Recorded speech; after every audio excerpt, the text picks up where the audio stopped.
Hello friends, எல்லோரும் எப்படி இருக்கீங்க? ரொம்ப நாள் ஆயிடுச்சு வீடியோஸ் எல்லாம் போட்டு. ஒரு சிஸ்டர் வந்து பார்த்திங்கன்னா கேட்டுகிட்டே இருக்காங்க, அக்கா ஏன் வீடியோஸே போடுறதுன்னு பழைய வீடியோஸ் எல்லாம் போட்டுப்பேன். அதில் போய் கமெண்ட் பண்ணுறாங்க. நானும் அந்த கமெண்ட் எல்லாம் டிலீட் பண்ணி விட்டுறேன். சரி எதுக்கு அப்படின்னு சொல்லிட்டு, சரி எனக்கும் வீடியோ போடணுன்னு ஆசையாக தான் இருக்குது. ஆனால் பார்த்திங்கன்னா வீடியோஸ் எடுக்கும்போது அந்த தோசை சுடுறது இந்த மாதிரி ஏதோ ஒரு ஒர்க் பண்ணும்போது பார்த்திங்கன்னா என்னோடய கைப்பட்டு வந்து பார்த்திங்கன்னா மொபைல் கீழே விழுந்துருது. அது வந்து பார்த்திங்கன்னா சரி பண்ணணுன்னா டிஸ்பிளே அது இதுன்னு சொல்லிட்டு ஒரு 2000க்கு மேலே வந்து செலவாகிடுது.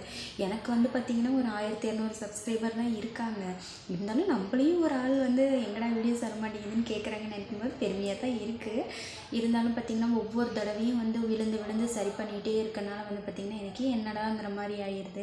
கிட்டத்தட்ட வந்து பார்த்திங்கன்னா இந்த மொபைல் வந்து நான் 4 வருஷமாக யூஸ் பண்ணிகிட்ருக்கேன். 4 வருஷமாக இது வரைக்கும் நான் டிஸ்பிளே இது மட்டும்தான் மாற்றிட்டுருக்கேன். ஆனால் மொபைல் இன்னும் நான் மாற்றவே இல்லை. அதே மொபைல் வச்சு தான் வீடியோஸ் பண்ணிகிட்டே இருக்கேன் நான் டிஸ்பிளே மாற்றி. அப்புறம் எதுக்கு சும்மா நம்ம இதை பண்ணிகிட்டே இருக்கணுங்கிற மாதிரி தான் எனக்கு தோணுச்சு. அதனால தான் நான் வந்து ரொம்ப நாளாக வீடியோஸ் எடுக்காமல் இருந்தேன். பார்த்திங்கன்னா ஒரு 5-6 தடவைக்கு மேலே வந்து பார்த்திங்கன்னா நான் டிஸ்பிளே மட்டும் மாற்றிட்டேன். இப்படியெல்லாம் கஷ்டப்பட்டு நான் ஒரு வீடியோஸ் எடுத்து நான் போட்டேன்னா எவ்வளோ வியூவர்ஸ் போகும்னு நீங்கள் நினைக்கிறீங்க? 35, 50, 60 இதுக்கு மேலே போகவே மாட்டேங்குது. எனக்கே ஒரு கட்டத்தில் வந்து கடுப்பாகுது.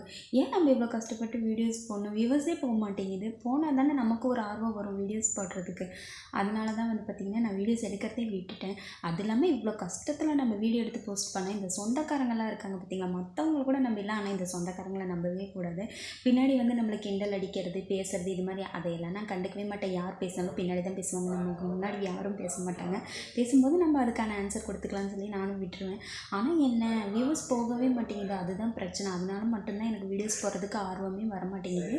இந்த மாதிரி ஓன் வாய்ஸ் வீடியோஸ் வந்து நல்லா இருக்கான்னு சொல்லி எனக்கு கமெண்ட் பண்ணுங்கள். நல்லா இருந்துச்சுன்னா நான் இனி டெய்லி ஏதாச்சும் ஒன்று வீடியோஸ் போடுறேன்.